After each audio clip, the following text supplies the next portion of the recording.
Japan is a dreamy place that holds a strong fascination for many people.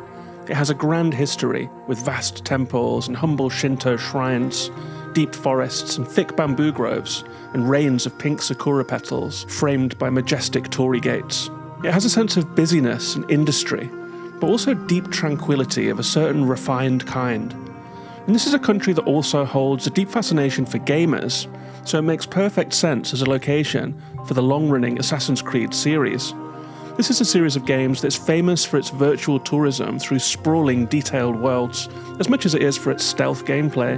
And more recently, it's also been famous for maps that have maybe gotten a little too big, filled with cookie-cutter activities that gives players a feeling of burnout after a while. So it was with both optimism and trepidation that I dipped a toe into the waters of Assassin's Creed Shadows over the last week. I've now played 30 hours and uncovered a large portion of the map, and I've had a great time doing it, so as the game comes out this week and the embargo has lifted, it seemed like the right time to share my thoughts with you all about this game, Assassin's Creed Shadows. As always, your likes and comments are appreciated. You can sub to the channel for more videos like this, and I will tell you about the channel's Patreon at the end. So with that, let's get into it. Here's my review of Assassin's Creed Shadows with 30 hours played.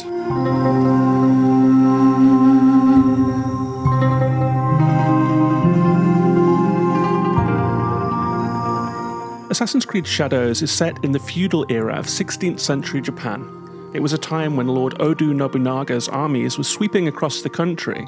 He was conquering and subduing region after region, making daimyo after daimyo bend the knee, as he solidified his own power, eschewing the old ways in pursuit of a strong and unified Japan, ready for a new era of international trade and politics. He is a real historical figure, and he touches the lives of both of our protagonists in different ways. There are two protagonists in this game for the first time in an Assassin's Creed game. We have Naoe, who is a shinobi who sneaks around in the shadows. She's the assassin, she's the acrobat. And we have Yasuke, a samurai, a black samurai no less. A really compelling figure who's based on fragments of history and embellished upon here to give him a dramatic story. At the start of the game, we see Nobunaga's army conquering Naoe's homeland of Iga in a bloody siege with Yasuke at his side. This culminates in the death of a loved one and the start of Naoe's quest for revenge that's going to last the whole game. Nobunaga has changed Yasuke's life as well. He starts out as an African slave of Portuguese traders, but Nobunaga sees potential in Yasuke and he elevates him to train as a samurai and become his personal champion and bodyguard. And we will play as both of these characters throughout the game, seeing their backstories and learning their histories and flashback sequences that we will play through, and learning how their stories intertwine. It's an interesting swerve for the Assassin's Creed series, which has often made us choose between a male and female protagonist. This time we get two lead characters, each outsiders in their own way, and each with their own playstyle and their own story to tell.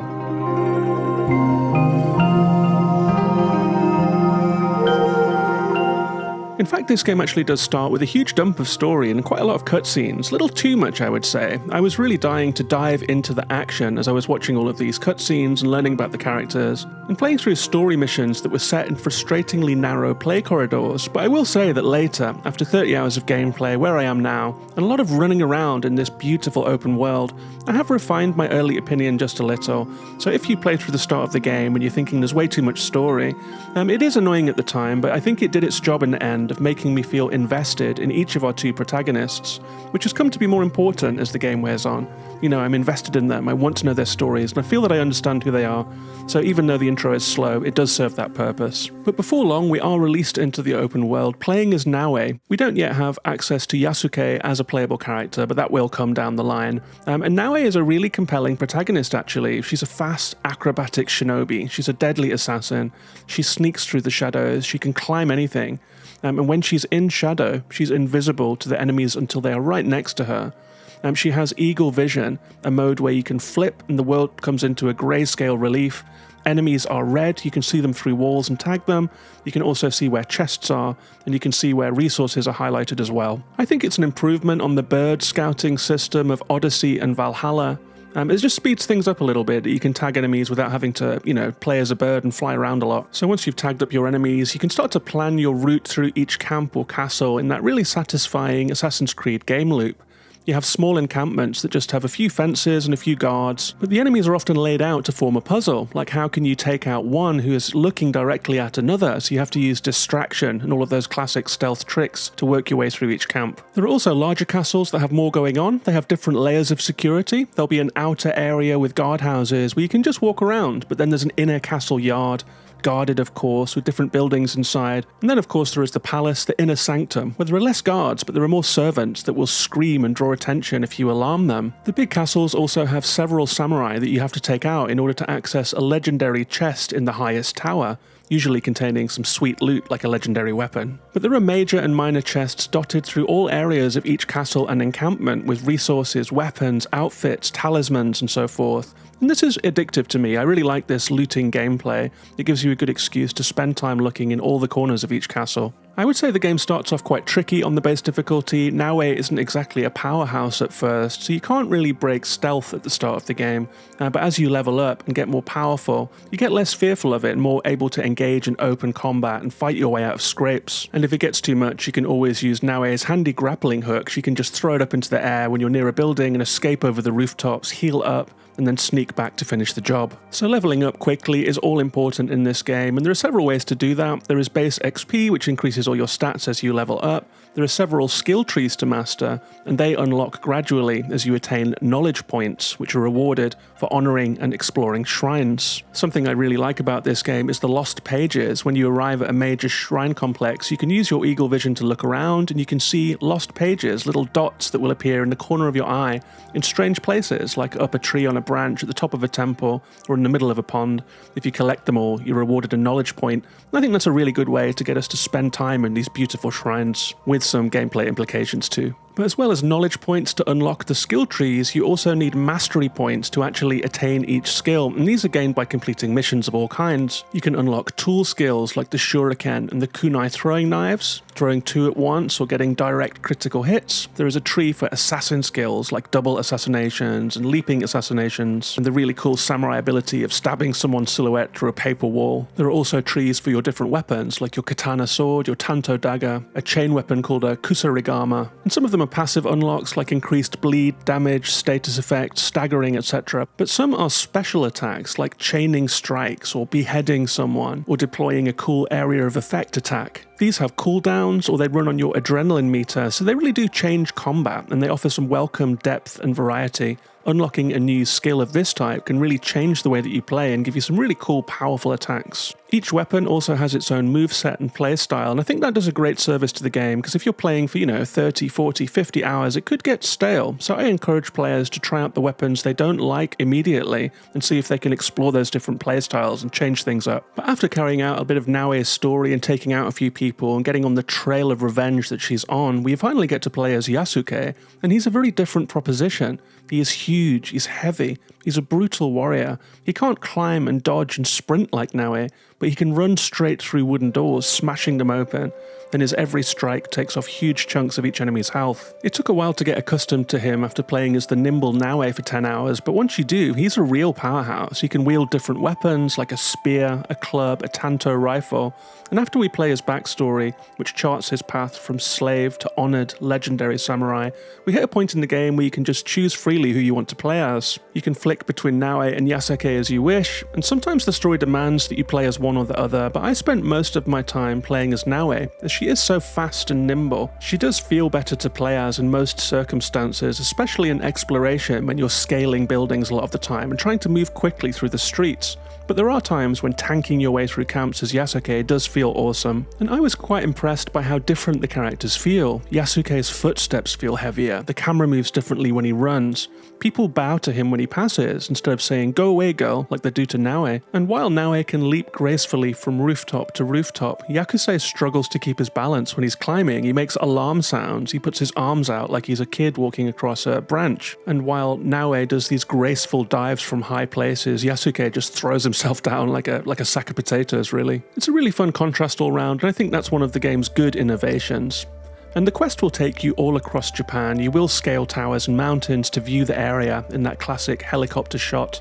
You will unlock mini bases in different towns to replenish your supplies and fast travel. And the game does mostly hinge on combat, sneaking, assassinations, and stealth as we expect in this series, and targets are usually in large camps and castles that feed into that enjoyable loop I was describing of sneaking, fighting, looting. But there are some side quests too. Highlights include following a wounded dog who sits at his dead master's side to find out exactly what happened, or learning tea ceremony etiquette as Naue to try and infiltrate higher society, which does entail remembering how deeply to bow to different people and how to rotate your cup. But these more involved or varied side quests were sadly few and far between. They were the exception. A lot of the quests were a little bit prosaic, go and collect something, kill some bandits, etc. And I would have enjoyed a bit more of that tailored RPG style content, as fun as it is raiding endless castles and encampments. There are some twists on the formula too. The first is the Hideout. This is Naue's base of operations. It's an estate where we can engage in some rudimentary base building.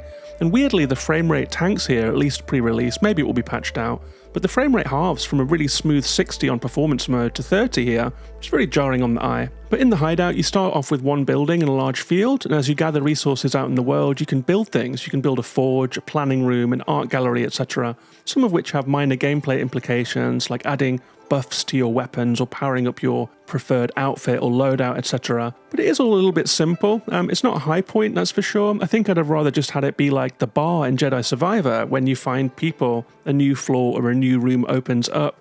It's a nice idea to let us personalize our hideout, but in practice, the resulting tech problems and the just okay UI isn't quite there. Although I will say that being able to add animals that you've petted out in the world, like tanuki or kittens or puppies or the famous Shiba dogs, that was a real highlight for sure. Another big miss for me is the pathfinding experience.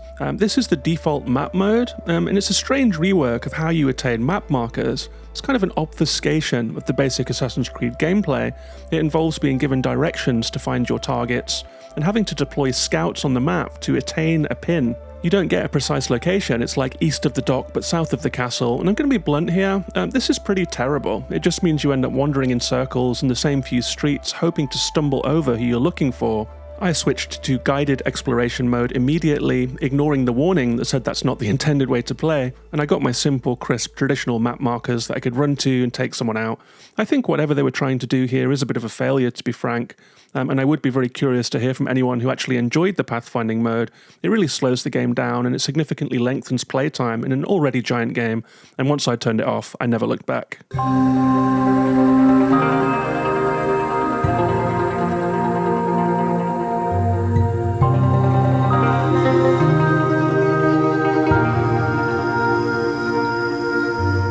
Overall, these are minor downsides, and this game is just beautiful. As always in these games, it's a lovingly rendered landscape. We see authentic shrine complexes, both new and old, some with weathered wooden torii gates and some freshly painted red. We see little Shinto shrines everywhere, just like in real Japan today, and we get buffs for stopping and praying at them in that distinctive style. Bow, bow, clap, clap, bow. Sometimes we use them ourselves, sometimes we see an NPC using them. That's an experience I actually had in Japan. I saw people using Shinto shrines, and I became fascinated with them and started using them myself too. We also see different towns with various industries like we do in the other Assassin's Creed games, like boat building, like farming and all of that kind of thing. We have villages with different characters. We have forests, both full and cut down. We have bamboo groves, shimmering lakes, mountaintop temples, and vast castles with deep moats and high walls. The seasons change from time to time, so we see Japan in deep snow, and in the sakura spring, and in the blazing autumn.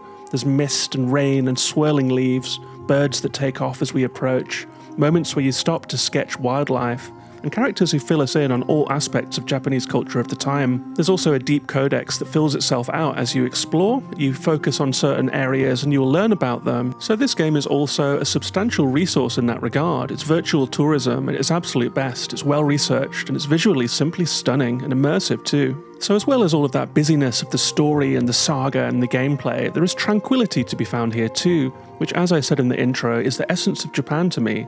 That contrast is in the heart of the culture as I've experienced it in the month or so I've spent there, and that leads to an authentic atmosphere. It took me back to my own time in Japan and made me eagerly await going there again, and that felt like a real gift.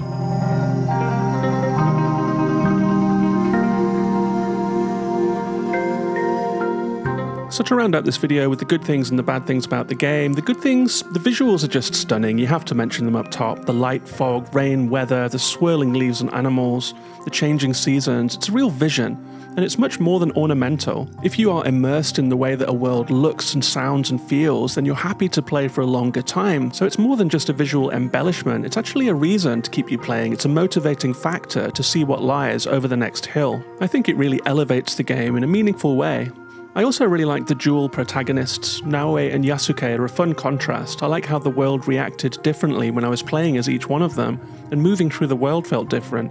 Yasuke is a heavy powerhouse, more like a Souls character than Naoe's nippy shinobi. I also like the gameplay loop. You know, I like Assassin's Creed games. I know that this channel is usually about indie games, but I do really like the odd AAA game. I played Odyssey to its conclusion, I played Black Flag, I played some Valhalla, and Shadows is right up there with the best of them to me. It's just easy to get lost in it, to get distracted on your way somewhere, by a temple that gives you knowledge points, or by a castle you raid for gear and XP, so the exploration feeds into these other gameplay systems and loops. There is just a reason these games are popular. The gameplay kicks ass, you know. And also the Japan of it all. You know, the game is a cultural lesson and a history lesson, and I am very much here for that. As for the bad things, the innovations such as the Pathfinder mode and the base building are both big misses to me. The assassination quests do get repetitive, they are practically endless.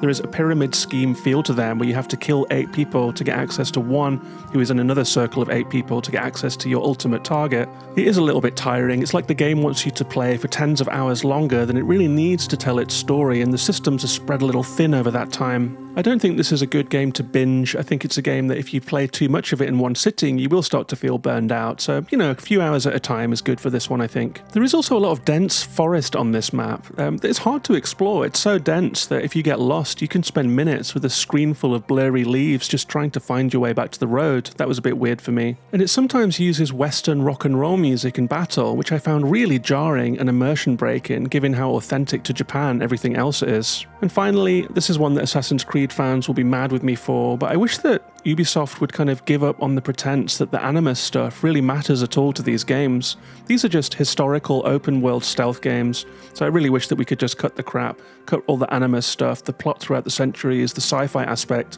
They've really minimized it here, which I think is a blessing, but I would be happy if it was just dispensed with altogether. But I think I'm going to round out my review here, and all of that said, the good things and the bad, I have mostly had a really good time with this game. I am just 30 hours in, and I think I've probably got 30 more to go, so I'll wrap my thoughts up here on it for now, and I'll return at a later date if anything changes my opinion significantly. To me, this is one of the best Assassin's Creed games I've played. It is right up there with Valhalla and Black Flag and Odyssey in my opinion, so try it out. If you're an Assassin's Creed fan, you're going to love it, and if you're picking it up for the first time, it's as good a place as any to start. That's Assassin's Creed Shadows.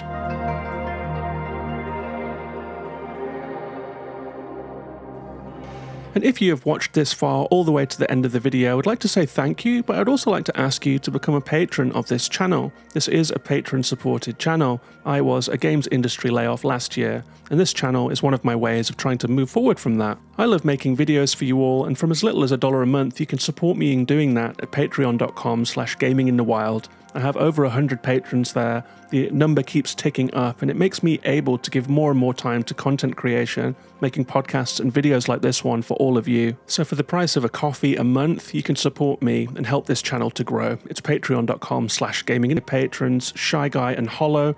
And with that, I'll see you on the next one. Take care of yourselves and each other, and bye-bye for now.